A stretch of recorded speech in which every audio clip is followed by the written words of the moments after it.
Thalia hadn't slept in 3 days. Not in this abandoned shack. Not with the wind clawing through the broken boards, or the cold settling so deep in her bones it felt personal. But she didn't dare move, because movement made sound, and sound meant discovery. She'd left everything behind, even her name, all to avoid being claimed, but now here she was, not sure how much longer she could survive alone. Out here she was nothing but breath and heartbeat. And tonight even that felt too loud. She thought she heard something. A crunch outside. Slow. Deliberate. Someone? A wild animal? Whoever this was, they moved like they were hunting something, and they enjoyed the chase. Thalia's lungs froze as heavy footsteps circled the shack, each one sinking deeper into the snow, each one closing in. The lantern flickered. The floor trembled. And before she could swallow her fear, a shadow blocked the moonlight leaking through the doorframe. There was no knock. The door flew off its hinges, splinters flying across the floor, and there he was, a handsome and rugged man with cold eyes that stared back at her in the dark. Not the male she escaped. Not the monster she feared. But something far more dangerous. Because he didn't look surprised to see her. He looked satisfied. Before I go further, tell me in the comments where you're watching from, and if you're hooked already, a like and subscribe will keep these stories coming. The man filled the doorway like he owned it. Like he owned everything beyond it too. His shoulders were broad enough to block out what little moonlight had been creeping in, and his presence made the already cramped shack feel suffocating. Snow dusted his dark hair and clung to the shoulders of his heavy coat, melting slowly in the heat of his body. He didn't step inside right away. Just stood there, studying her with eyes that caught the lantern light and threw it back in shades of amber and gold. Thalia's back hit the far wall before she realized she'd moved. Her fingers found a rusty nail jutting from the wood, and she gripped it hard enough to feel the sting. It wasn't much. Wouldn't do anything against a wolf. But holding it made her feel less like prey. The man tilted his head slightly, almost curious, like he was trying to decide what kind of creature she was. Then he stepped inside. One boot. Then the other. Snow fell from his clothes in soft clumps, and the cold air that followed him in made her shiver so hard her teeth clicked together. "You picked a terrible place to hide," he said. His voice was low, rough around the edges, like gravel under boots. Not unkind. Just factual. Thalia didn't answer. Couldn't. Her throat had closed up the second he crossed the threshold, and now her pulse was hammering so loud in her ears she wasn't sure she'd hear him if he spoke again. He didn't seem bothered by her silence. Instead, he looked around the shack with the kind of attention most people reserved for places they were considering buying. His gaze swept over the broken furniture, the gaps in the walls, the ceiling that sagged in the middle like it might collapse any second. When his eyes landed on the pile of blankets she'd been using as a bed, something shifted in his expression. Just for a second. Then it was gone. 3 days, he said, still looking at the blankets. Maybe 4. You've been here longer than I thought you'd last. Her breath caught. He knew. He'd known exactly where she was, and he'd let her sit here, freezing and terrified, while he, what? Watched? Waited? Who are you?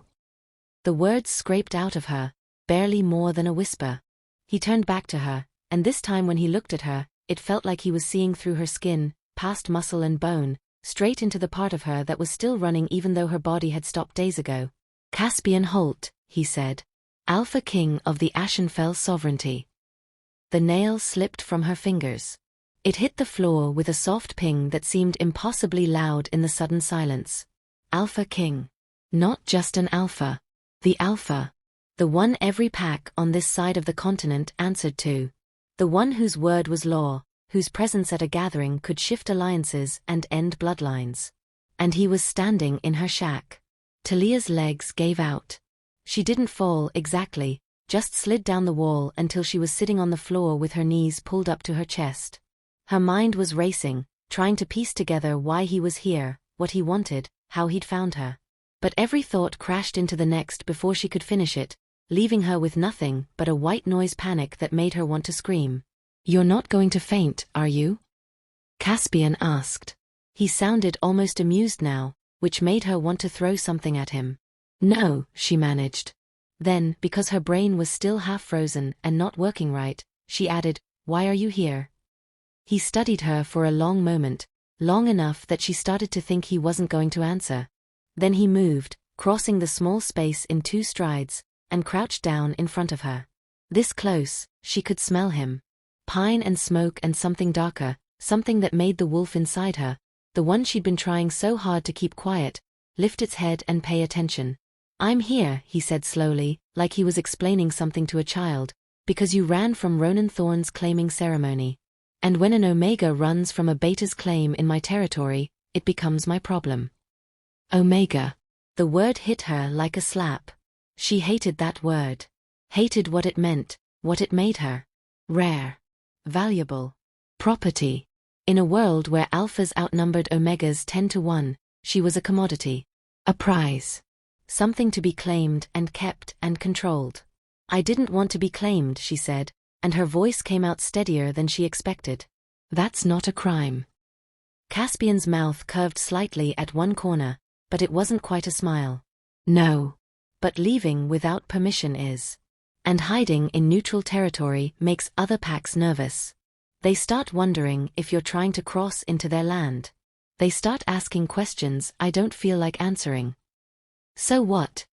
She shot back, anger flaring hot in her chest. It felt good. Better than the fear. "You came here to drag me back to him? To make sure Ronan gets his prize?" Something dangerous flickered in Caspian's eyes. He leaned forward slightly, and suddenly the space between them felt charged, electric.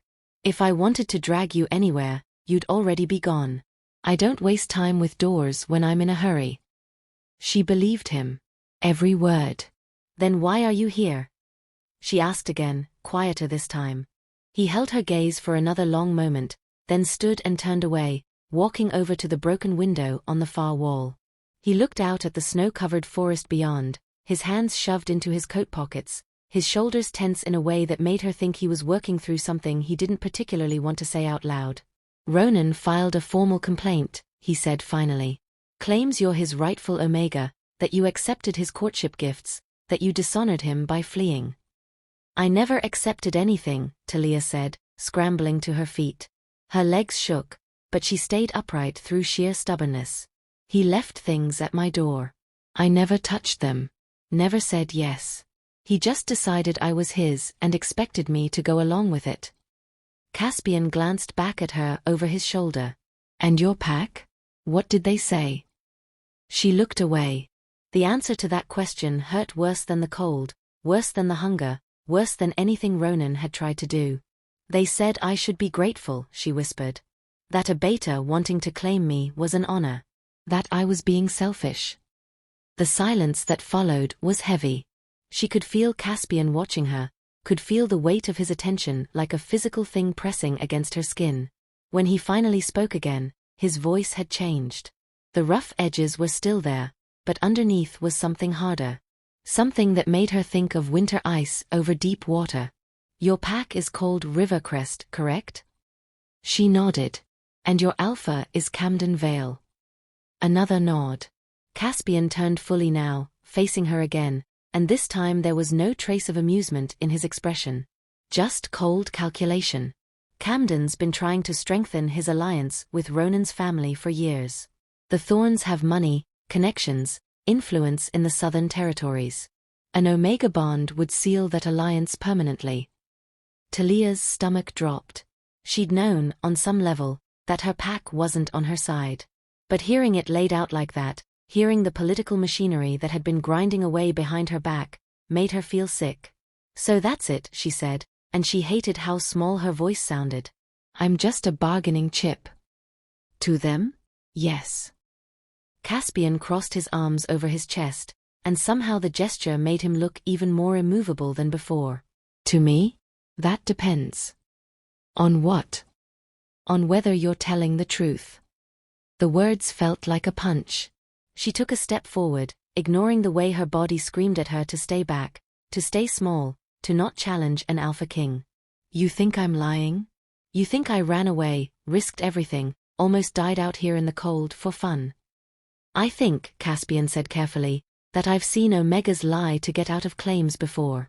I've seen them fabricate stories of abuse and coercion to break bonds they regretted. And I've also seen packs lie to keep Omegas they had no right to. So forgive me if I don't take anyone's word at face value. She wanted to scream at him. Wanted to tell him exactly what she thought of his caution, his political games, his willingness to see her as a problem instead of a person. But something in his eyes stopped her. Because underneath the coldness, underneath the calculation, there was something else. Something that looked almost like understanding? "What do you want from me?" she asked instead. He uncrossed his arms and walked toward her again, stopping just close enough that she had to tilt her head back to meet his eyes. Up close like this, she could see the scars. One that cut through his left eyebrow. Another along his jaw. Marks of a life that had been violent and hard and probably lonely. "I want," he said slowly, "to know what really happened. Not Ronan's version. Not your pack's version. Yours." Thalia wrapped her arms around herself, suddenly feeling exposed in a way that had nothing to do with the cold. No one had asked her that.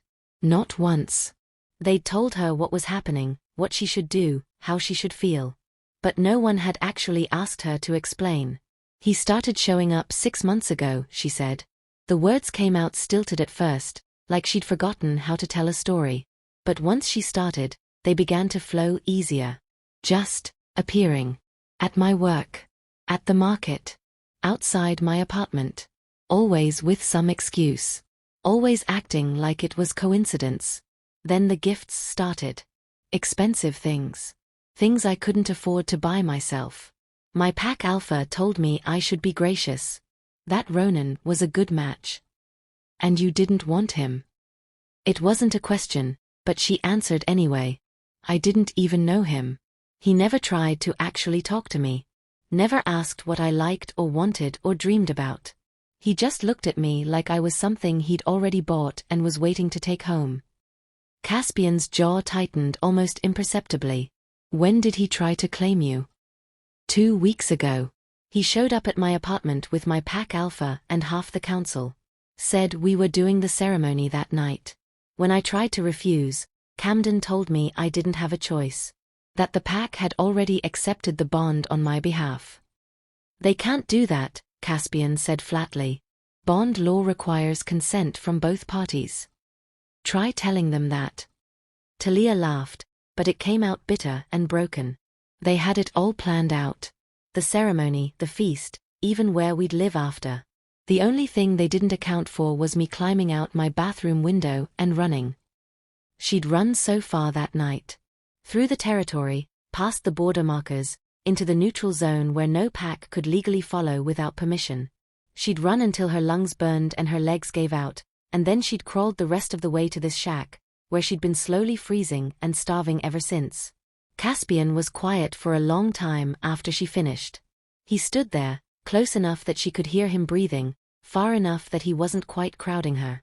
When he finally spoke, his voice had lost some of its hardness. Ronan's petition claims you're bonded. That the ceremony was completed. Ice flooded her veins. That's a lie. He never touched me. Never got close enough to try. Can you prove that? Can he prove I did? She shot back. Where's his bond mark? Where's the scent change? If we were bonded, every wolf within 100 miles would be able to smell it on both of us. Caspian studied her face for another long moment, then nodded once, sharp and decisive. Good. That makes this simpler. Makes what simpler? He turned and walked toward the broken door, and for a terrifying second she thought he was just going to leave. Thought he'd gotten what he came for and was going to abandon her here to freeze or get dragged back by whoever showed up next. But he stopped in the doorway and looked back at her. Pack your things. You're coming with me. Her heart stuttered. Where? Ashenfell. Why? Because neutral territory isn't neutral anymore. Ronan's family has friends in the Blackburn Pack, and they patrol this area. If they find you here, they won't ask questions. They'll just take you. He paused, and something almost like concern flickered across his face. And because you'll die out here if you stay another night. You're already hypothermic. She wanted to argue. Wanted to tell him she'd rather freeze than put herself in the hands of another alpha who'd probably just use her for his own purposes. But her body betrayed her by shivering so violently she nearly fell over, and the look he gave her was knowing and a little bit smug. I don't trust you, she said. Smart. But you don't have better options. He was right, and she hated him for it.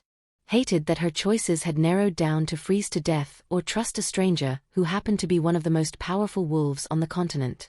But survival won out over pride, the way it always did. She gathered her things. It didn't take long. She'd left everything behind when she ran, so all she had now were the clothes she'd been wearing and the 2 thin blankets she'd found in a closet.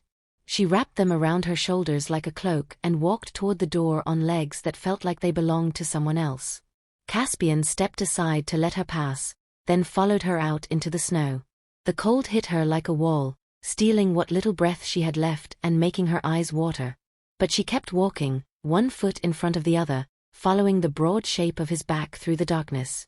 She'd made it maybe 20 steps when her legs finally gave out for real this time. The ground rushed up to meet her, and she had just enough time to think that freezing to death might not be so bad after all before strong arms caught her and lifted her up. Caspian didn't say anything.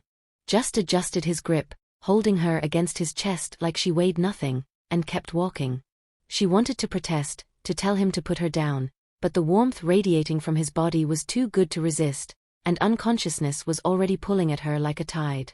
The last thing she remembered before the darkness took her was the sound of his heartbeat, steady and sure beneath her ear, and the strange, impossible thought that maybe, just maybe, she might survive this after all. Chapter 2. Thalia woke up warm. That was the first thing her brain registered. Not the softness beneath her, not the clean smell of cotton and cedar, just warmth. Real warmth, the kind that sank into your bones and made you remember what it felt like to be human instead of a shivering animal waiting to die. She'd forgotten that feeling existed. The second thing she registered was that she had no idea where she was. Her eyes snapped open, and for a disorienting moment she couldn't process what she was seeing. A ceiling. Smooth, painted white, with exposed wooden beams running across it. Not rotted boards held together by rust and prayer. Not gaps letting in wind and snow. An actual ceiling, in an actual room, with actual walls that didn't have holes in them. She sat up too fast and immediately regretted it when the room tilted sideways. Her head felt stuffed with wool, and her mouth tasted like something had died in it. But she was in a bed. A real bed with clean sheets and pillows that smelled like lavender and something else, something wilder that made her wolf stir restlessly beneath her skin. The room around her was simple but well-made. Wood floors, a dresser against one wall, a small table by the window with 2 chairs.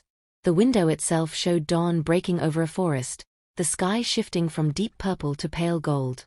She had no memory of getting here. The last thing she remembered was Caspian carrying her through the snow, and then nothing. Panic spiked through her chest. How long had she been unconscious? Where was she? And more importantly, where was he? The door opened before she could spiral any further, and a woman walked in carrying a tray. She was older, maybe 50, with gray threading through her dark hair and laugh lines around her eyes. She wore practical clothes, jeans and a thick sweater, and moved with the easy confidence of someone who knew exactly where she belonged. "Oh good, you're awake," the woman said, setting the tray down on the table. "I was starting to worry you'd sleep through another day." Another day. Thalia's stomach dropped. How long have I been here? About 30 hours, give or take. The woman poured something from a ceramic pot into a mug, and the smell of broth filled the room, making Thalia's stomach cramp with sudden, vicious hunger. "You were in bad shape when the king brought you in. Hypothermia, dehydration, borderline starvation. Your body basically shut down the second it realized it was safe." The king. Right. Caspian Holt. Alpha King. The man who'd broken down her door and then, apparently, saved her life. "Where am I?" Thalia asked, even though part of her already knew the answer. Ashenfell. The king's personal residence. The woman brought the mug over and held it out. "I'm Vera. I manage the household here. And before you ask, no, you're not a prisoner. You're a guest. There's a difference. Thalia took the mug because her hands needed something to do, but she didn't drink yet. Guests usually know they're guests before they wake up somewhere. Vera's mouth twitched, almost a smile. Fair point. But you were unconscious, and the king made a judgment call. He could have left you at the medical center, but... She trailed off, something complicated crossing her face. Well, let's just say he has his reasons for keeping certain situations private. That didn't sound ominous at all. Thalia finally took a sip of the broth, and the taste exploded across her tongue, salt and herbs and something rich that made her want to cry. She forced herself to drink slowly even though every cell in her body was screaming at her to gulp it down. What kind of reasons? She asked between sips. Vera settled into one of the chairs by the table, her expression thoughtful. The kind that involve alpha politics and territorial disputes and a whole lot of males with too much pride and not enough sense. She paused. You're the Omega who ran from Ronan Thorne's claim, aren't you? There it was. The label. The identity that had chased her across territory lines and into a frozen shack. Thalia set the mug down harder than she meant to, broth sloshing over the rim. Does everyone here know about that? Only the people who need to. The king keeps his inner circle small. Vera leaned forward slightly, her voice dropping. And for what it's worth, I think you did the right thing. Running, I mean. Ronan Thorne is a bastard with a nice smile, and his family has more skeletons in their closet than most people have clothes. The blunt assessment startled a laugh out of Thalia, sharp and unexpected. Does Caspian know you talk about other alphas like that? He's the one who taught me. Vera's smile was genuine now, warm and a little bit wicked. The king might wear the crown, but he's got no patience for the games most alphas play. Drives the council crazy. Before Thalia could respond to that, the door opened again, and this time it was Caspian himself who walked in. He'd changed since the shack. No more snow-dusted coat and heavy boots. Now he wore dark pants and a grey sweater that did absolutely nothing to hide the breadth of his shoulders or the coiled strength in the way he moved. His hair was still damp, like he'd recently showered, and he smelled like pine soap and cold air. His eyes found Thalia immediately, scanning her face with an intensity that made her want to look away. She didn't. Some stubborn part of her refused to be the first one to break eye contact. You're awake, he said. Not a question. An observation. Apparently I've been asleep for over a day. She heard the accusation in her voice and didn't bother to hide it.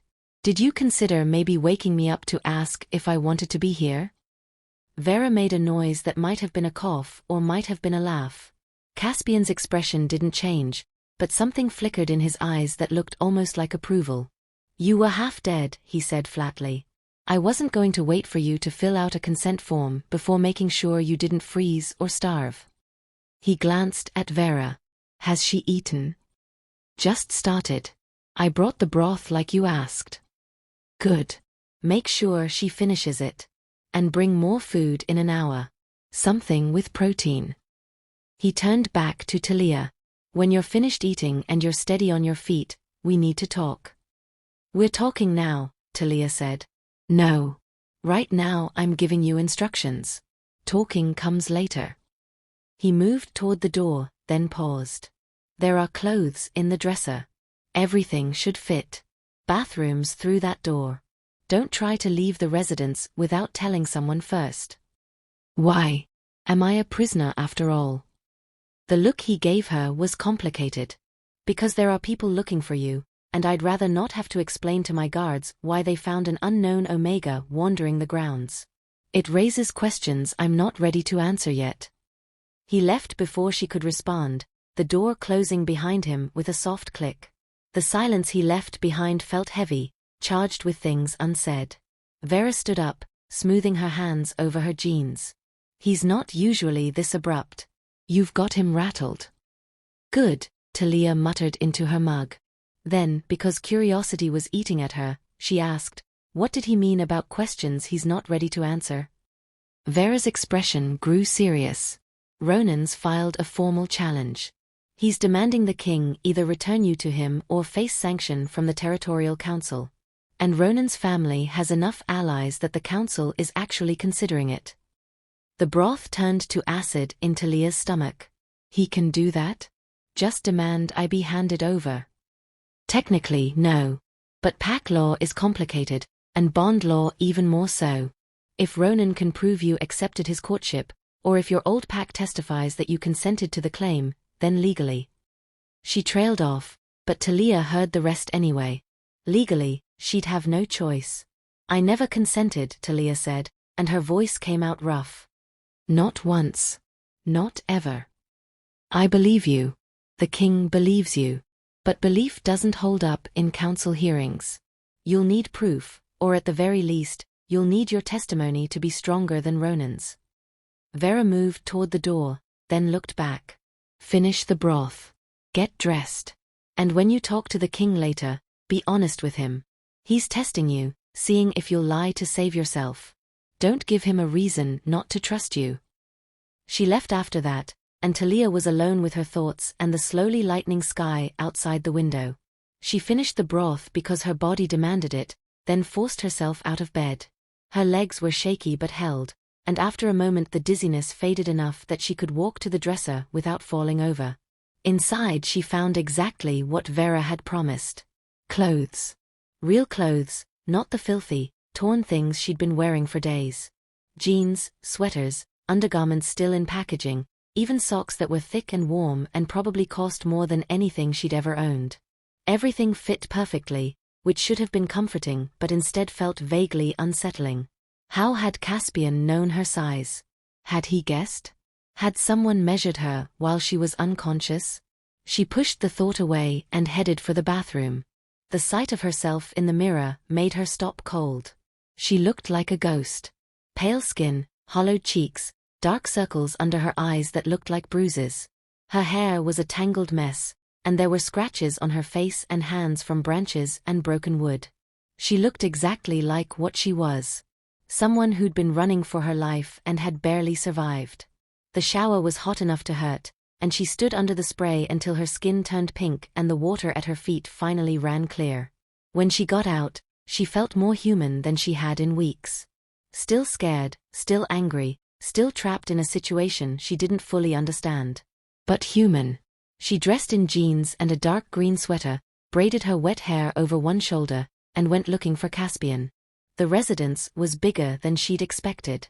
Not a mansion, exactly, but sprawling, with wide hallways and rooms that flowed into each other with an ease that spoke of careful design. She passed a kitchen where two people were cooking something that smelled incredible, a library with floor-to-ceiling bookshelves, and what looked like a training room with mats on the floor and weapons mounted on the walls. She found him in an office at the far end of the main hall. The door was open, and he was standing by the window with his back to her, one hand braced against the frame while he stared out at the forest beyond. He must have heard her coming, because he spoke without turning around. How do you feel? Like I got hit by a truck and then thrown in a freezer. She stepped into the room, her eyes cataloging everything. A desk covered in papers, a map of territories on one wall, shelves full of books and file boxes. This was where he worked. Where he made the decisions that affected thousands of wolves across multiple territories. The weight of that responsibility was almost visible in the rigid line of his shoulders. He turned to face her, and his eyes did that scanning thing again, like he was checking for injuries or signs of imminent collapse. Apparently satisfied, he gestured to the chairs in front of his desk. Sit. We have a lot to discuss. She sat, mostly because her legs were still unsteady and standing felt like more effort than it was worth. Caspian moved to his desk but didn't sit down. Instead, he leaned against the edge, arms crossed, looking down at her with an expression that gave away absolutely nothing. Ronan's challenge hearing is in 5 days, he said without preamble. The Territorial Council will convene here in Ashenfell to hear both sides of the dispute. Ronan will argue that you're his rightful Omega and that I'm harboring you illegally. I'll argue that his claim is invalid and that you're under my protection as a refugee from coercion. Thalia's throat went dry. And what happens if the council sides with him? Then legally, I have to return you to his custody. He said it calmly, like he was discussing the weather instead of her entire future. or face sanctions that could include loss of territorial authority and a formal challenge to my position. You'd lose your throne. Because of me. Potentially. The casual way he said it made her want to scream. Then why are you doing this? Why not just hand me over and avoid the whole mess? Something dangerous flashed in his eyes. Because bond law exists for a reason. If I let Ronan get away with forcing a claim, I'm setting a precedent that tells every alpha in my territory they can do the same. That Omega consent doesn't matter as long as they have enough political backing. He leaned forward slightly. I won't do that. Not even to save my own position. The conviction in his voice startled her. She'd expected political calculation, self-interest, the same games every other alpha played. But this felt different. Personal, even. What do you need from me? She asked quietly. Your testimony. Detailed, specific, and consistent. They'll try to break your story, find contradictions, make you seem unreliable. You need to be able to stand in front of the council and explain exactly what happened without flinching. I can do that. Can you? He studied her face. Because they won't make it easy. They'll ask invasive questions. They'll imply you're lying. They'll try to paint you as unstable or manipulative. And if you break down or change your story even slightly, they'll use it against you. Anger flared hot in her chest. You think I'm going to fall apart? That I can't handle a few uncomfortable questions after everything I've been through? I think, Caspian said carefully, that you've been surviving on adrenaline and desperation for weeks, and now that you're safe, all of that is going to catch up with you. I think you're tougher than you look, but trauma has a way of showing up when you least expect it. The accuracy of that statement hit her like a slap. Because he was right. Now that the immediate danger had passed, now that she was warm and fed and not actively dying, she could feel it all pressing in on her. The fear, the exhaustion, the bone-deep terror of being hunted. It was waiting just beneath the surface, ready to pull her under the moment she let her guard down. So what do I do? Her voice came out smaller than she wanted. You prepare. We'll go over your testimony until you can recite it in your sleep. I'll bring in my legal advisor to help you understand what questions to expect. And you'll train. She blinked. Train. Physical conditioning. Basic self-defense. Confidence building. He pushed off the desk and started pacing, the restless energy that seemed to follow him everywhere suddenly filling the room.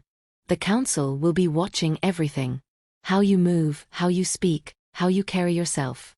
If you walk in there looking like a victim, they'll treat you like one. But if you walk in there like someone who knows their own worth, someone who refused to be claimed against their will and survived the consequences, they'll have to take you seriously. It made a twisted kind of sense. But the thought of training, of putting her already exhausted body through more stress, made her want to curl up and sleep for a week. As if reading her mind, Caspian stopped pacing and looked at her. You'll have today and tomorrow to recover. Real food, real rest, no demands. After that, we start working. And what about you? The question slipped out before she could stop it. What are you doing to prepare? His mouth curved into something that wasn't quite a smile. Calling in favors. Reminding certain council members why they owe me their loyalty. Making sure Ronan's family understands that if they push this too far, there will be consequences. He paused. And trying to figure out why I'm risking everything for an Omega I just met. The admission hung in the air between them, raw and unexpected. Thalia's heart did something complicated in her chest, and she found herself staring at him with new eyes. He wasn't just helping her out of principle or political strategy. There was something else driving him, something he didn't fully understand himself. Why are you? She asked softly. He held her gaze for a long moment, and she saw something shift behind his eyes. Something vulnerable that he quickly locked away. Because 3 years ago, my sister ran from a claiming ceremony. And by the time I found her, it was too late to stop what happened. The words hit like stones dropping into still water, ripples spreading out in every direction. Thalia's breath caught. What happened to her?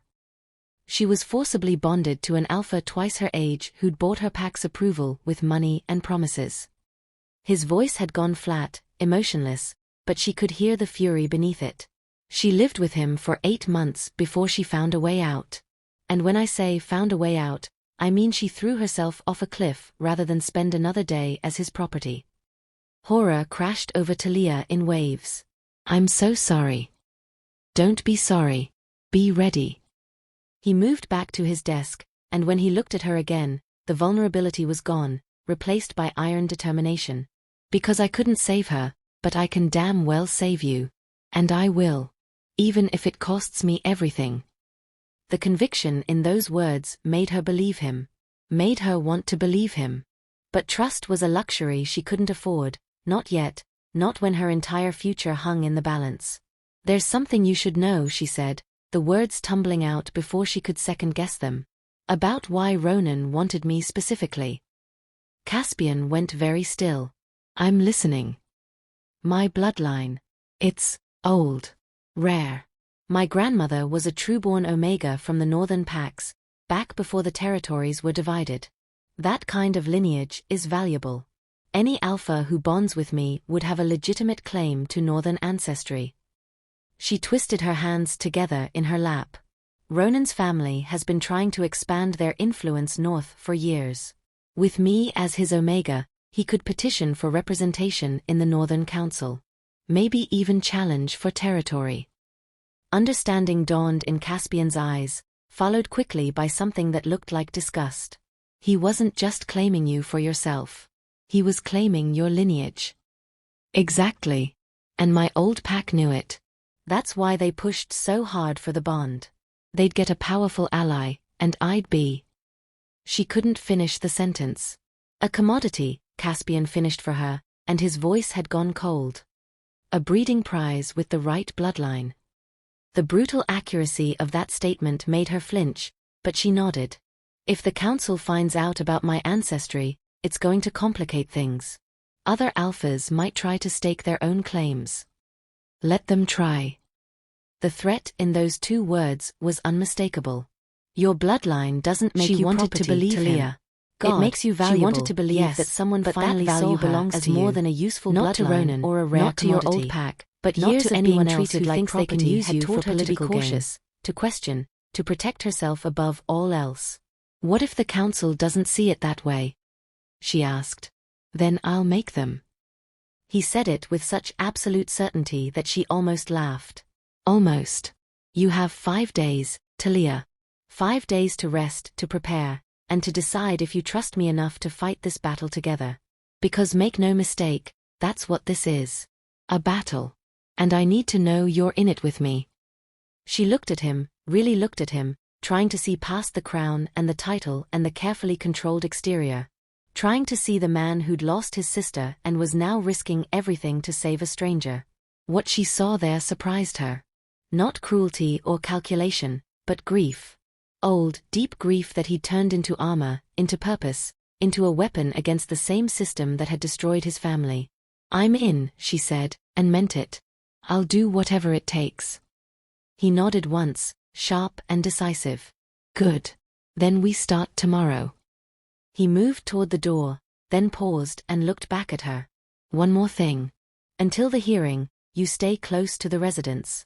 I'll have guards posted, but they're for your protection, not to keep you prisoner. If you need anything, ask Vera. If you're in danger, find me. Understood?" "Understood." He left, and Thalia was alone in the office with her thoughts and the weight of what she'd just agreed to. 5 days. 5 days to prepare for a hearing that would determine the rest of her life. 5 days to trust a man she barely knew with everything she had left. She stood up and walked to the window where Caspian had been standing earlier. The forest stretched out before her, vast and wild and beautiful.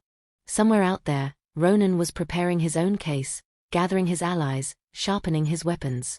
And here she was, in the home of a king who'd promised to fight for her.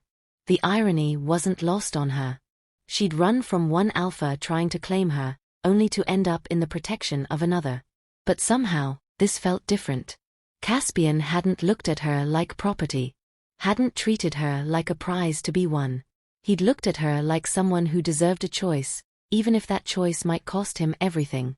Maybe, just maybe, she'd finally found someone who understood that her worth wasn't in her bloodline or her Omega designation, but in her refusal to be anyone's possession but her own. And for the first time since she'd run, Thalia let herself hope that she might actually survive this. Chapter 3. The training started at dawn, and Thalia quickly learned that Caspian Holt didn't believe in easing someone into anything. She'd barely finished her second cup of coffee when he appeared in the dining room wearing athletic clothes and an expression that suggested he'd been awake for hours. Probably had been.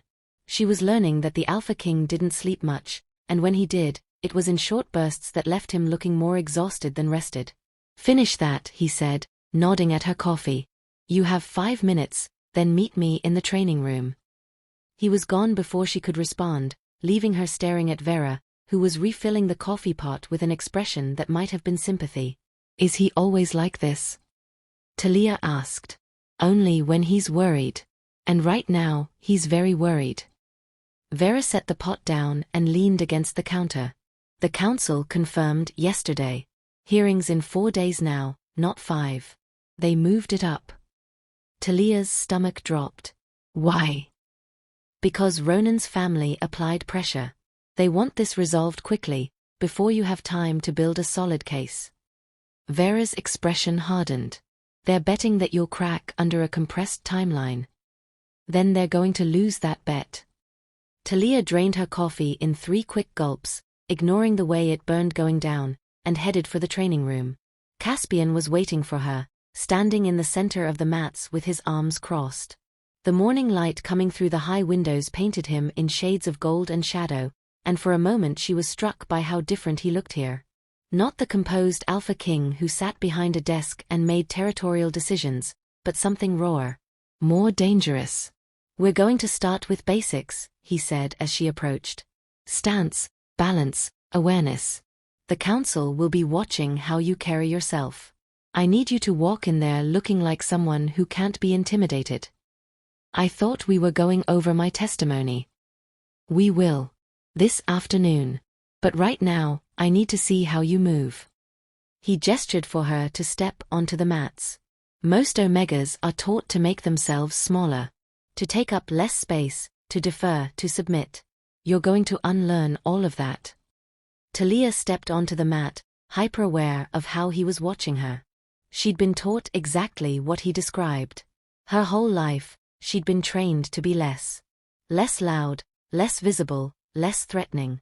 The idea of deliberately taking up space felt foreign and slightly terrifying. "Stand normally," Caspian instructed. "However you'd stand if you were waiting for something." She did, weight shifted to one hip, shoulders slightly hunched, arms wrapped around her middle. The position she always defaulted to. Small. Contained. Invisible. Caspian circled her slowly, and she could feel his assessment like a physical touch. "You're protecting your center. Guarding yourself. It's instinctive, but it reads as fear." He stopped in front of her. "Straighten your spine. Shoulders back. Feet shoulder-width apart." She adjusted, feeling awkward and exposed. "Better. Now uncross your arms. Let them hang naturally at your sides." That was harder. Without her arms wrapped around herself, she felt vulnerable, like she was offering up all her soft places to be struck. But she did it, forcing her hands to stay loose instead of curling into fists. "Look at me." She raised her eyes to meet his, and the intensity in his gaze made her want to look away. She didn't. "Good," he said quietly. "That's the look I need. Not aggressive, not challenging, just steady. Like you know exactly who you are and you're not apologizing for it." He stepped back. "Now walk across the room. Naturally, but using this posture." Thalia walked, feeling like every step was being measured and weighed. When she reached the far wall and turned back, Caspian was nodding slowly. "Again. But this time, imagine you're walking into the council chamber. Everyone's watching. Everyone's judging. Walk like you belong there." She tried, putting intention behind each step, keeping her spine straight and her chin up. It felt strange, like she was wearing someone else's body. "Better," Caspian said. You're still hesitating slightly, but that'll fade with practice. We'll do this every morning until it becomes automatic. He moved to the edge of the mat. Now come at me. She stopped. What? Attack me. However you want. I need to see what your instincts are when you're threatened. Thalia stared at him like he'd lost his mind. You want me to attack you? The Alpha King, who could probably snap me in half without trying. I won't hurt you. But I need to know how you respond to aggression, because Ronan's lawyer will be aggressive during questioning. If you freeze or flinch every time someone raises their voice, the counsel will see weakness. His expression softened slightly. I know you're not a fighter, Thalia, but I need you to at least know how to stand your ground.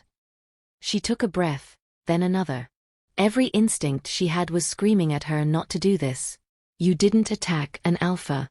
Especially not one who could end you with a thought. But he was right. If she couldn't even make a symbolic move against someone who'd promised not to hurt her, how would she stand up to Ronan's verbal assault in front of the council? She moved forward, telegraphing her intention so badly that Caspian stepped aside before she even got close. She stumbled, caught herself, tried again.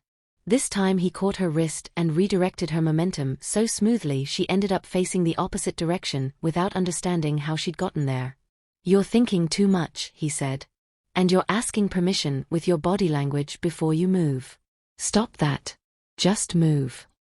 They went through it again, and each time he deflected her so easily it was almost embarrassing. But he was patient, correcting her stance, adjusting her balance, teaching her small things that made big differences. How to keep her weight centered. How to commit to a movement instead of second-guessing it. How to breathe through the discomfort of being physical with someone who scared her. By the time he called a break, she was sweating and frustrated and more aware of her body than she'd been in years. Better, Caspian said, handing her a water bottle. You're still too much in your head, but you're learning. We'll keep working on it. I didn't land a single hit. You weren't supposed to. This isn't about fighting. It's about learning that you can move toward a threat instead of away from it. That you can take action instead of just reacting. He took a drink from his own water bottle, and she noticed for the first time that he wasn't even breathing hard. The council hearing won't be physical, but the psychology is the same. They'll come at you expecting you to retreat. Don't.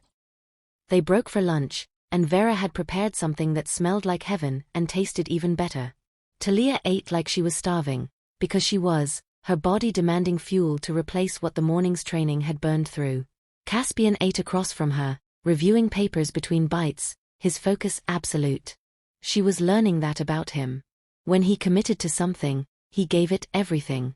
No half measures, no distractions. It should have been intimidating, but instead she found it oddly reassuring.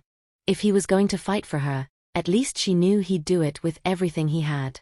This afternoon, he said without looking up from his papers, my legal advisor will be here. Her name is Sienna Graves. She's sharp, occasionally brutal, and she'll ask you questions you're not going to want to answer. Answer them anyway. How brutal are we talking? He looked up then, and something in his expression made her stomach tighten. She's going to ask you about your heat cycles. About whether you've ever been intimate with anyone. About your medical history and your family history and every detail of your interaction with Ronan that you probably want to forget. He set the papers down. It's invasive and uncomfortable, but she needs to know everything so she can anticipate what Ronan's side will use against you. Thalia's appetite vanished. She set down her fork and wrapped her arms around herself, that old protective instinct kicking in before she could stop it. They're going to make it sound like I led him on, aren't they? Like I wanted his attention and then changed my mind. Probably. That's the standard defense in cases like this. They'll paint you as unstable or manipulative, someone who courted an alpha's interest and then cried coercion when you decided you didn't like the consequences. His voice had gone hard. It's victim blaming at its finest, and the council eats it up because it's easier than admitting the system is broken. So how do I fight that? By being consistent. By having an answer for every question that doesn't waver or change depending on who's asking. And by making sure your body language matches your words. He paused. Sienna will help with that. She's good at finding the weak spots in someone's story and teaching them how to shore up their defenses. Sienna Graves arrived exactly at 2, and Thalia understood immediately why Caspian had warned her.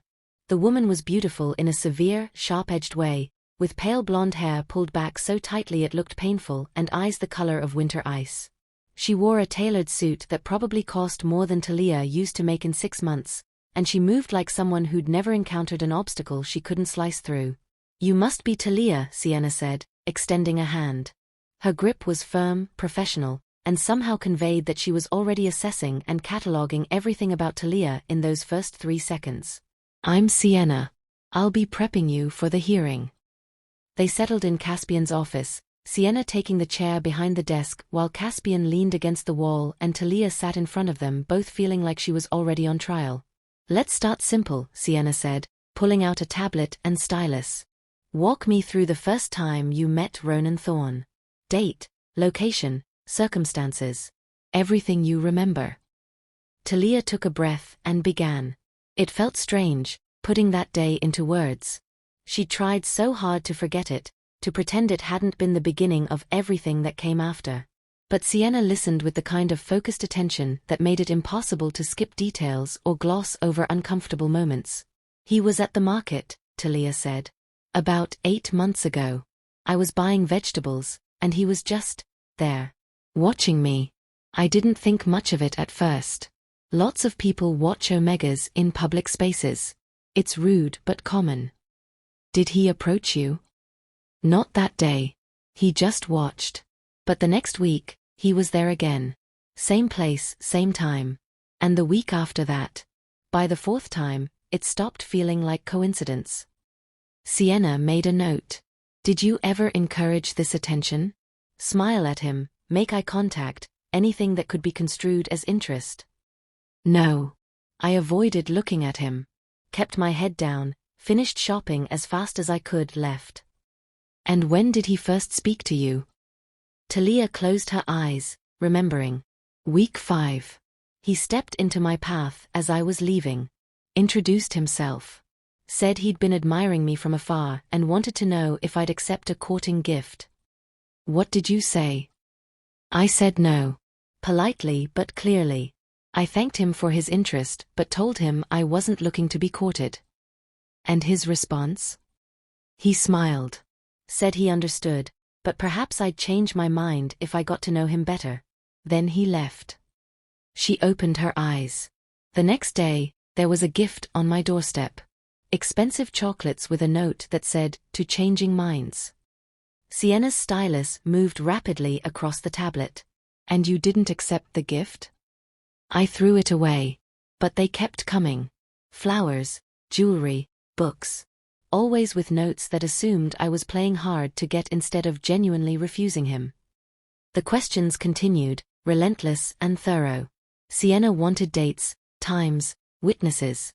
She wanted to know what Thalia had been wearing, what she'd said, how she'd responded to each escalation. And when they got to the night of the attempted claiming ceremony, Sienna's questions became surgical in their precision.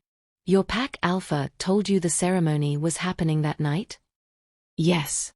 He came to my apartment with 3 council members. Said it had all been arranged, that Ronan had fulfilled the courting requirements, and that my consent was assumed based on my acceptance of his gifts."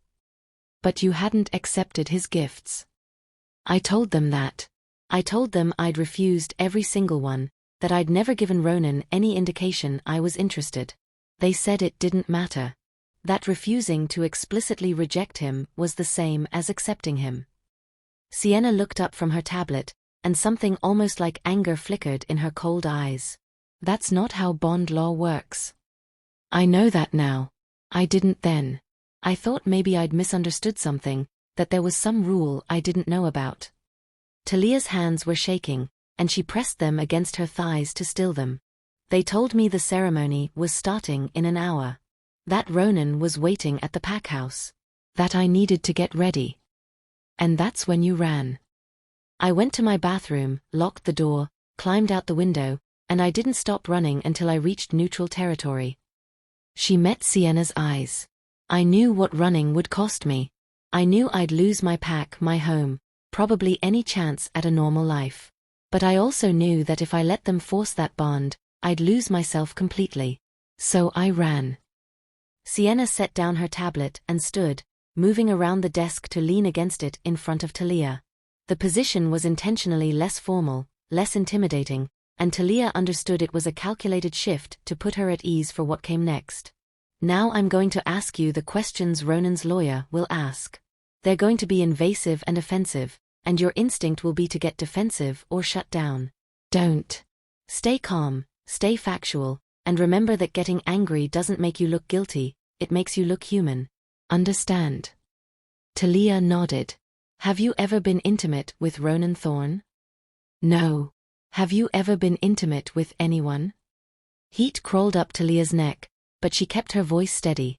That's not relevant to whether I consented to his claim. It's relevant if Ronan's lawyer decides to argue you're inexperienced and misinterpreted his intentions. Have you? Yes. Twice. Both consensual relationships that ended mutually. Were either of these partners alphas? No. One was a beta, one was human. Sienna made a note. Ronan will try to use that. He'll suggest you don't understand alpha dynamics, that you rejected him because you're uncomfortable with alpha intensity, not because he did anything wrong.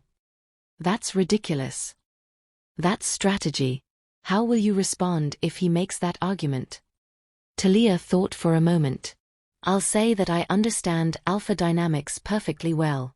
I was raised in a pack, surrounded by alphas my entire life. I didn't reject Ronan because he's an alpha. I rejected him because he refused to accept my refusal, and that's not an alpha trait, it's a predatory one. Something that might have been approval crossed Sienna's face. Good. That's the kind of answer you need.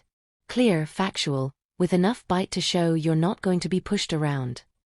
She picked up her tablet again. Now, let's talk about your heat cycles. The next hour was excruciating. Sienna asked questions that made Thalia want to crawl out of her skin, probing into the most private aspects of her biology and health history. But she forced herself to answer each one, understanding that this discomfort now would prepare her for the interrogation she'd face in front of the council. When they finally finished, Thalia felt wrung out and raw. Sienna packed up her tablet and stood, but before leaving she placed a hand on Thalia's shoulder. The gesture was brief, almost awkward, like physical comfort wasn't something Sienna was used to offering. You did well, she said. Better than most. Ronan's going to try to break you during questioning, but if you can maintain this level of composure, you'll be fine. She glanced at Caspian, who'd been silent throughout the entire interrogation. She's stronger than she looks. The council will see that. After Sienna left, silence filled the office. Thalia stayed in her chair, staring at her hands, feeling the weight of everything she'd just relived settling over her like a heavy blanket. That was brutal, she said quietly. Yes. Caspian pushed off from the wall and moved to sit in the chair beside her instead of behind his desk. The choice felt significant, like he was sitting with her instead of across from her. But necessary. And you handled it exactly right. I don't feel like I handled anything right. I feel like I just exposed every vulnerable part of myself to a stranger. You exposed those parts so they can't be used as weapons against you. There's a difference. He was quiet for a moment. Sienna seems cold, but she's protective of her clients. She wouldn't have said you did well if she didn't mean it. Thalia finally looked at him. What happens if I mess up during the actual hearing? If I say something wrong or contradict myself? Then I'll step in. The king has the right to intervene on behalf of someone under his protection. But it'll look better if you can stand on your own. His expression softened slightly. I know you can. You survived weeks alone in freezing conditions rather than submit to something you didn't want. That takes strength most people don't have. It took desperation. Sometimes they're the same thing. He stood and offered her his hand. Come on. You've earned a break from all this. Let me show you something. She took his hand, surprised by the warmth of his palm against hers, and let him pull her to her feet. He led her through the residence to a door she hadn't noticed before, tucked away in a corner of the main hall. When he opened it, stone steps led upward. "Where are we going?" she asked. "The roof. Best view in Ashenfell." They climbed in silence, the stairwell narrow enough that their shoulders occasionally brushed.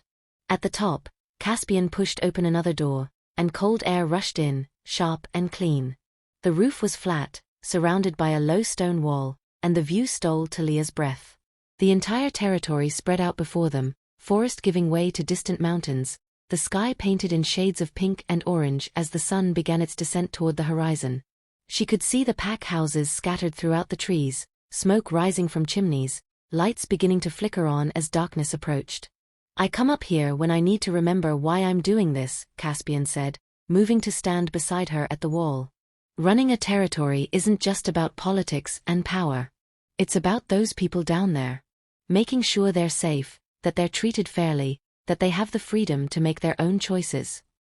Thalia looked at him, really looked at him, and saw something she hadn't expected. Vulnerability.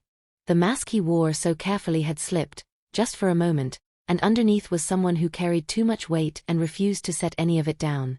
"Your sister," she said softly. "What was her name?"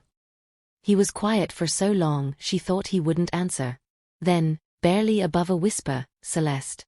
She was 2 years younger than me. Brilliant and stubborn and so damn sure she could handle anything."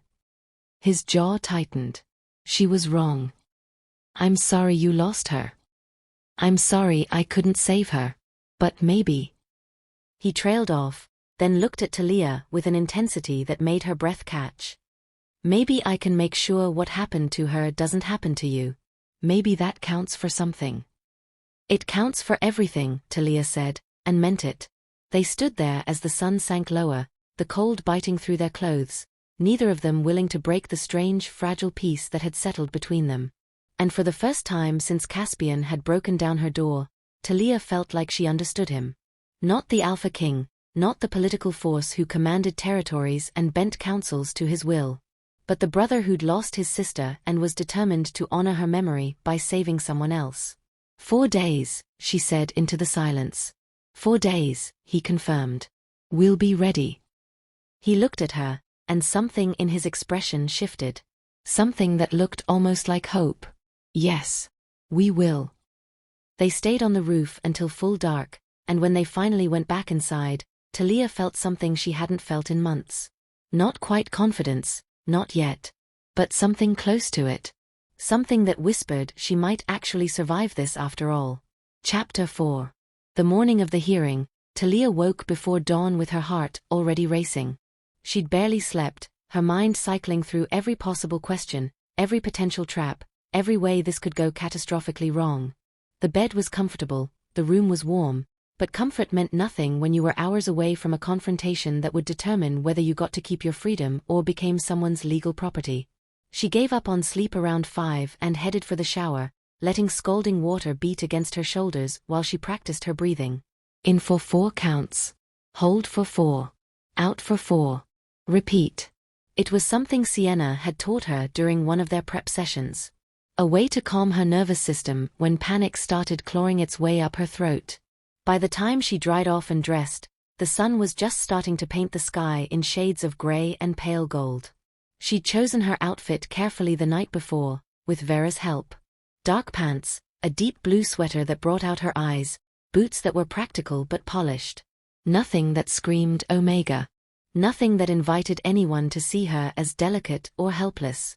She wanted to look like someone who'd made hard choices and stood by them.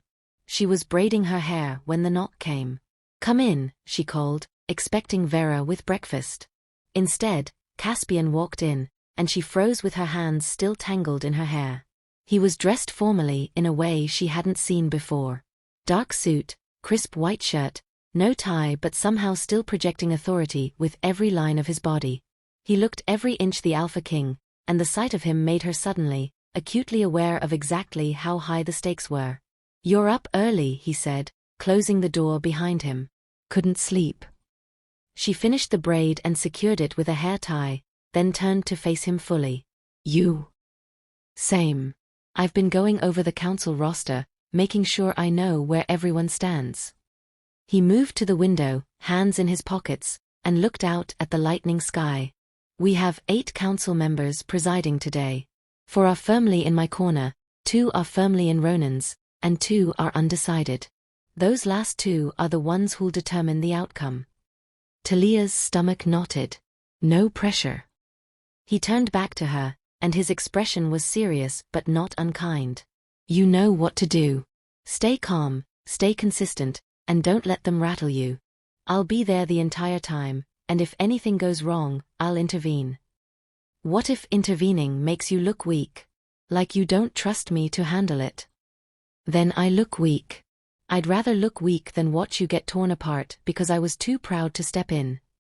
He crossed the room and stopped in front of her, close enough that she had to tilt her head back to meet his eyes. This isn't about pride, Thalia. This is about making sure you walk out of that chamber free. Everything else is secondary. The conviction in his voice steadied something inside her. She took a breath and nodded. Okay. I'm ready. Good. Eat something, even if you're not hungry. The hearing could last hours, and you'll need your strength. He paused at the door. And Thalia? You're going to be fine. You're stronger than any of them realize. He left before she could respond, and she was alone with her racing thoughts and the weight of what was coming. Vera brought breakfast, and Thalia forced down toast and eggs that tasted like sawdust in her mouth. Her hands were shaking, so she gripped her coffee mug hard enough to hurt, using the pain to ground herself in the present moment instead of spiraling into worst-case scenarios. At 8 o'clock, Sienna arrived. Ready? She asked, her expression all business. As I'll ever be. They went over last-minute details while Vera fussed with Thalia's appearance, tucking a strand of hair behind her ear and making sure the collar of her sweater sat just right. The attention felt motherly, comforting, and Thalia had to blink back unexpected tears. You've got this, Vera said quietly, squeezing her shoulder. Show them what you're made of. The council chamber was a 15-minute walk from Caspian's residence, located in the administrative center of Ashenfell. The building was old stone and timber, imposing in a way that was clearly designed to remind visitors of the weight of tradition and authority. Guards flanked the entrance, and as they approached, Thalia saw other wolves arriving. Council members. Witnesses. And then, stepping out of a sleek black car, Ronan Thorne himself. He looked exactly as she remembered. Tall, handsome in a polished way, with dark hair swept back and a smile that didn't reach his eyes. He wore an expensive suit and moved with the easy confidence of someone who'd never been denied anything he wanted. When his gaze found Thalia across the courtyard, his expression shifted into something satisfied and possessive that made her skin crawl. Don't react, Sienna murmured beside her. He's trying to get in your head before this even starts. Thalia forced herself to look away, keeping her spine straight and her expression neutral as they climbed the steps to the entrance. She could feel Ronan's eyes on her back, tracking her movements, but she didn't turn around. Didn't give him the satisfaction of knowing he'd gotten to her. The chamber itself was circular, with a raised platform where the 8 council members sat in a semicircle. Below them were 2 tables, one for each party. Caspian was already seated at the left table, papers spread in front of him, looking calm and composed. Ronan took the right table, and his lawyer, a severe-looking beta woman with iron-gray hair, settled beside him. Thalia sat next to Sienna at the left table, and Caspian leaned over slightly. Remember, he said, his voice pitched low enough that only she could hear, you're not on trial here. This is a dispute resolution hearing. Answer the questions honestly, but don't volunteer information they don't ask for. And if you need a break, say so. She nodded, not trusting her voice. The head council member, an older alpha named Marcus Everett, called the hearing to order. His voice carried authority honed over decades, and the chamber fell silent immediately. We are convened today to hear the dispute between Ronan Thorne of the Thorn Pack and Alpha King Caspian Holt regarding the Omega Thalia Morgensen. Mr. Thorne claims that Ms. Morgensen is his rightfully claimed Omega and that King Holt is unlawfully harboring her. King Holt claims that Ms. Morgensen fled from a forced claiming and is entitled to protection under territorial law. We will hear testimony from both parties and render judgment accordingly. Marcus looked between the two tables. Mr. Thorne, you may present your case. Ronan stood, and Thalia's heart lurched. He was good, she'd give him that. His voice was measured, his expression earnest, and he spoke with the kind of conviction that made you want to believe him even when you knew better. Council members, thank you for hearing this matter. The facts are simple. I courted Thalia Morgensen according to traditional Omega courtship practices. I brought gifts, I expressed my intentions clearly, and I secured the approval of her pack alpha as required by law. When the time came for our claiming ceremony, she participated willingly, arriving at the designated location at the agreed-upon time. Thalia's hands clenched into fists under the table. That was a lie. A blatant, calculated lie. However, Ronan continued, Ms. Morgensen experienced what I can only describe as a panic response during the ceremony. She fled before the bond could be completed, and rather than returning to address her concerns, she ran to neutral territory and ultimately sought protection from King Holt. I believe she was overwhelmed by the magnitude of the commitment and reacted impulsively rather than maliciously. I'm asking this council to recognize our rightful bond and order her return so we can complete what we started. He sat down, and the council murmured among themselves. Thalia felt sick. He'd made it sound so reasonable, like she was just a frightened girl who'd gotten cold feet instead of someone fleeing coercion. King Holt, Marcus said. Your response. Caspian stood, and the energy in the room shifted. When Ronan spoke, people listened politely. When Caspian spoke, people paid attention. Council members, Mr. Thorne's version of events is a masterclass in omission. Yes, he brought gifts. But Ms. Morgensen refused every single one. Yes, he expressed his intentions. But she explicitly rejected those intentions multiple times. And yes, her pack alpha approved the claiming. But Ms. Morgensen herself never consented, which is the only consent that matters under bond law. He let that sink in before continuing. Mr. Thorne claims Ms. Morgensen arrived at the ceremony location willingly. The truth is she was cornered in her own apartment by her pack alpha and council members who told her the ceremony was happening whether she agreed or not. She didn't experience a panic response. She exercised her legal right to refuse a bond she didn't want. And she came to me because I'm sworn to protect wolves who are being coerced, regardless of who's doing the coercing. Ronan's lawyer stood. If I may, the law requires clear and explicit refusal. Ms. Morgensen accepting gifts and not formally filing a rejection with her pack alpha constitutes implicit acceptance of courtship. That's creative interpretation of law, not actual law, Sienna said, standing as well. Bond Law Section 4, Paragraph 2 clearly states that acceptance must be affirmative and verbal. The absence of refusal is not the same as consent, and any claiming proceeding without explicit consent is void. The council members conferred quietly, and Thalia's pulse hammered in her ears. This was it. The legal battle she'd been dreading. Marcus held up a hand for silence. We'll hear testimony from Ms. Morgensen herself. Ms. Morgensen, please approach. Thalia's legs felt like water as she stood. Sienna gave her a small nod of encouragement, and Caspian's gaze caught hers for just a second, steady and sure.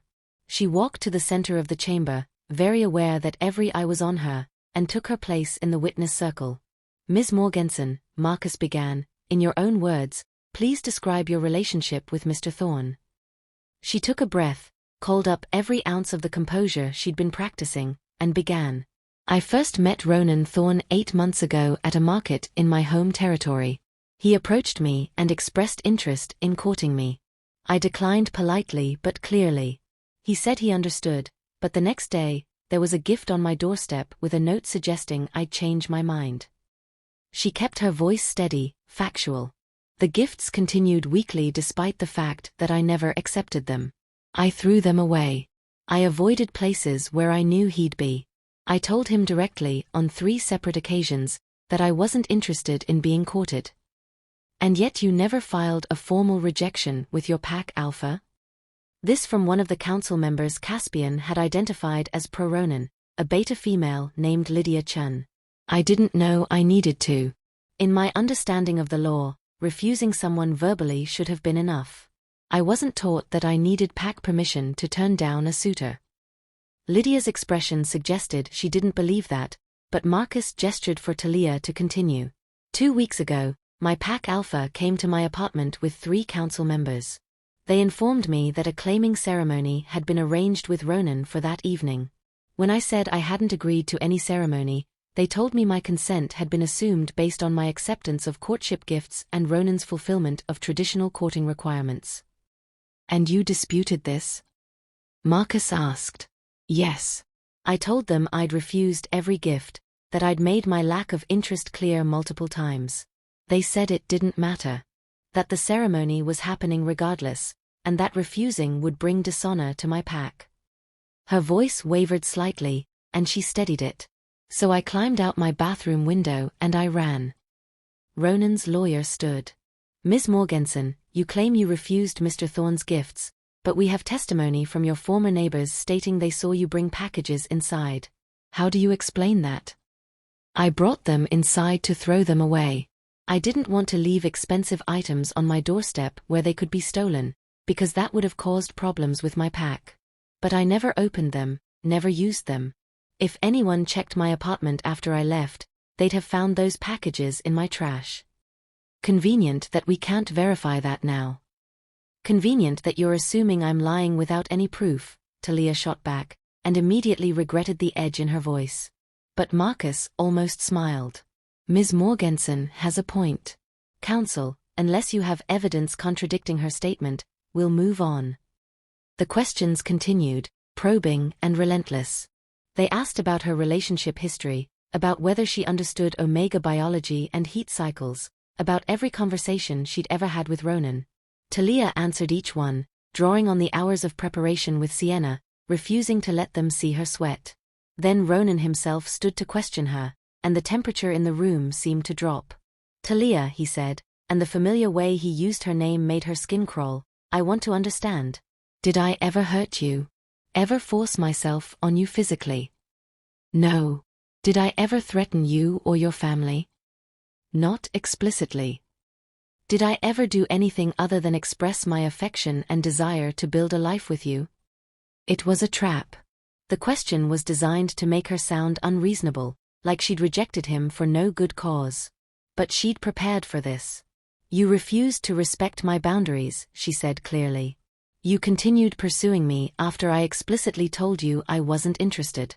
You used your connections to pressure my pack into supporting your claim. And you arranged a claiming ceremony without my consent, then showed up expecting me to go through with it because you and my pack had decided my wishes didn't matter. She met his eyes steadily.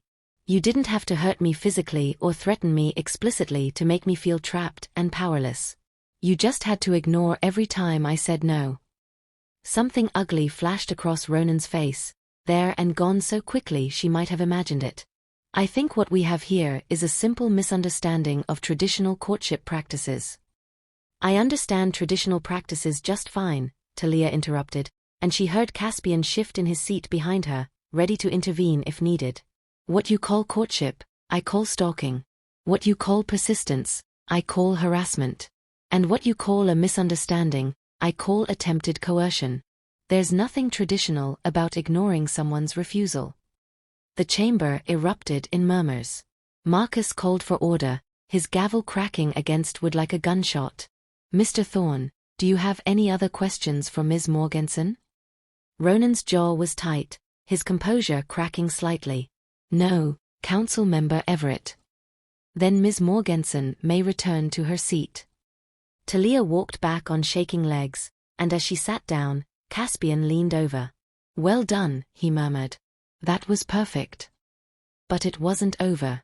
Ronan's lawyer called witnesses. Pack members from Rivercrest who testified that Thalia had seemed happy enough, that she'd never formally complained about Ronan's attention, that she'd brought his gifts inside and therefore must have accepted them. It was a parade of people rewriting history to suit their narrative, and Thalia had to sit there and listen while they painted her as unstable, indecisive, ungrateful. Then came the surprise. We call Alpha Camden Vale to testify, Ronan's lawyer announced. Thalia's former pack Alpha walked into the chamber, and her blood turned to ice. Camden was a large man with graying hair and cold eyes that had never held much warmth where she was concerned. He took his place in the witness circle with the easy confidence of someone who knew the system would protect him. Alpha Vale, Ronan's lawyer began, you were present at Ms. Morgenson's apartment the night of the intended ceremony. Can you describe what happened? Of course.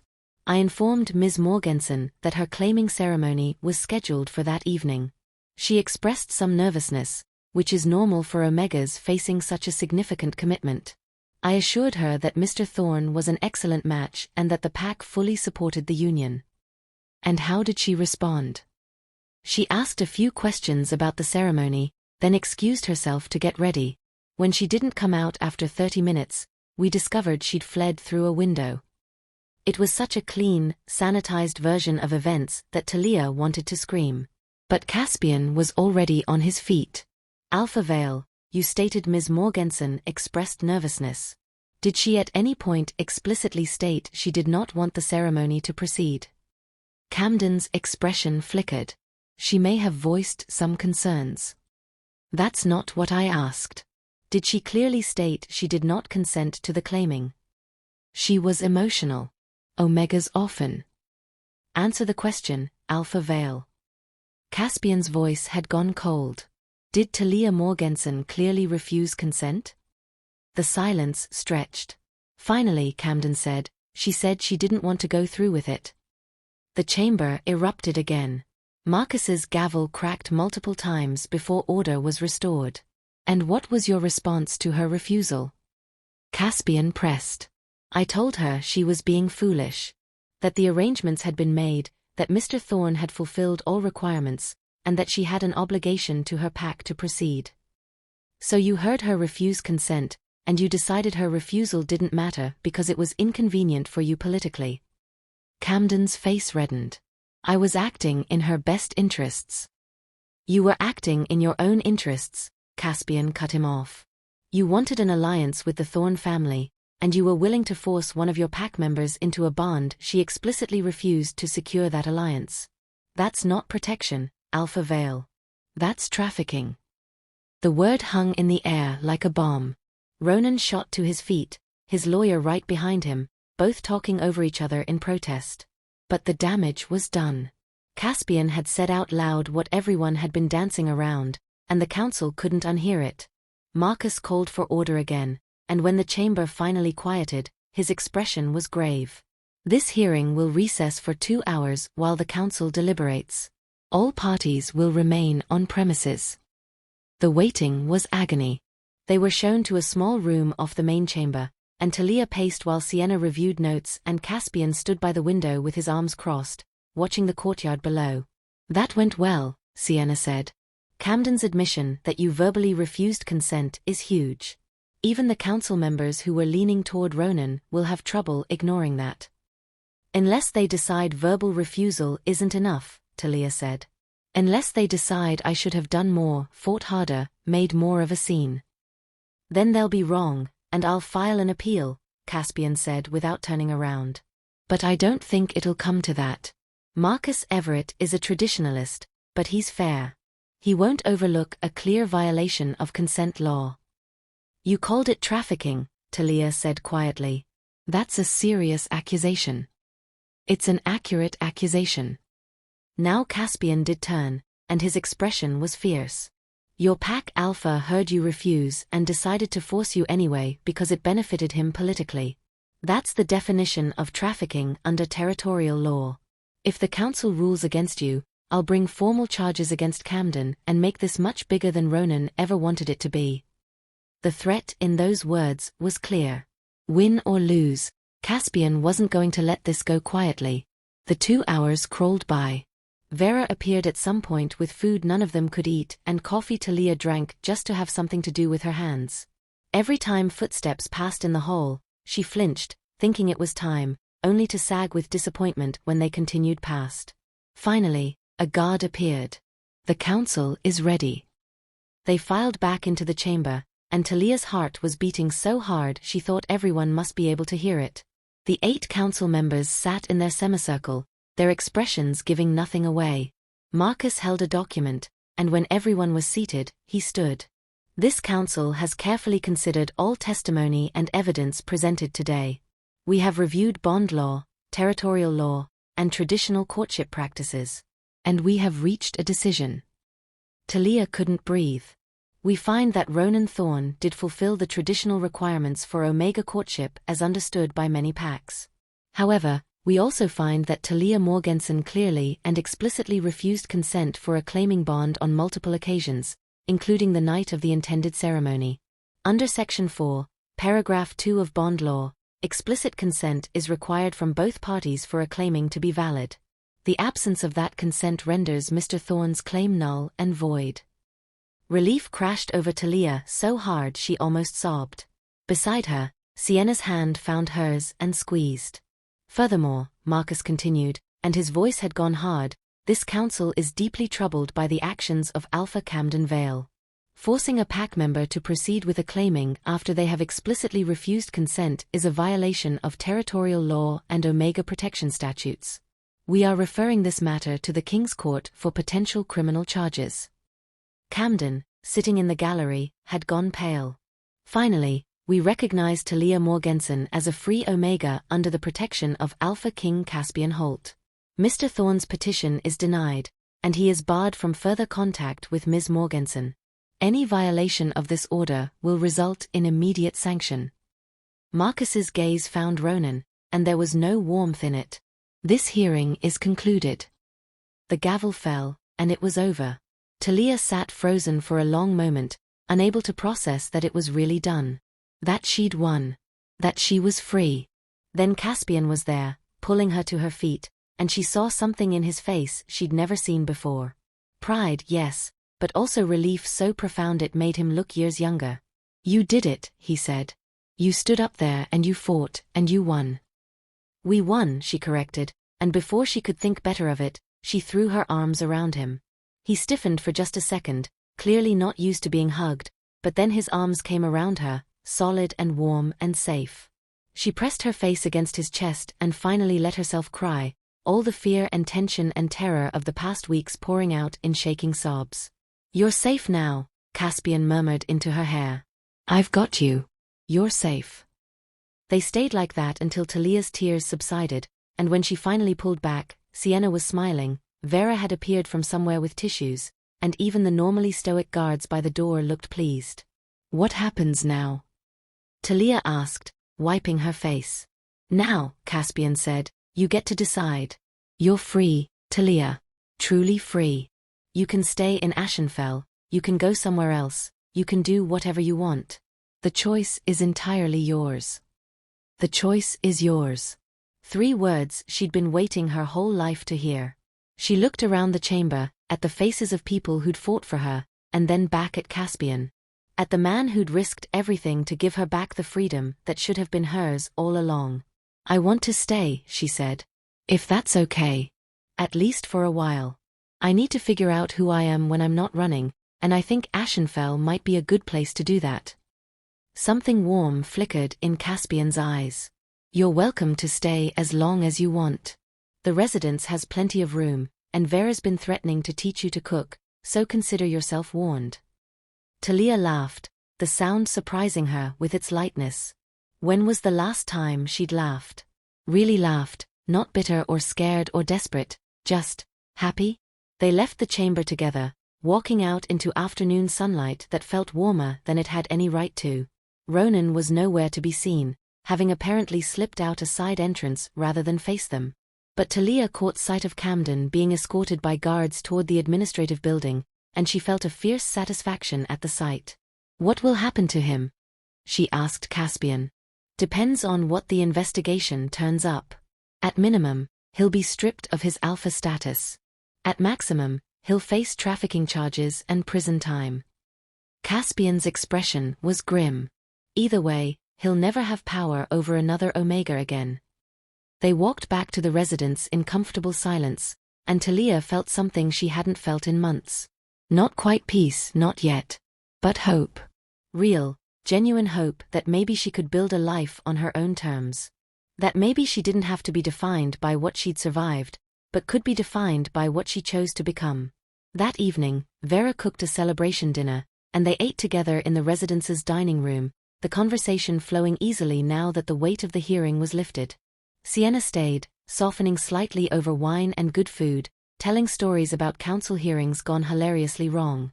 Even Caspian relaxed, some of the tension leaving his shoulders as the night wore on. Later, after everyone had left and the house had gone quiet, Thalia found herself on the roof again.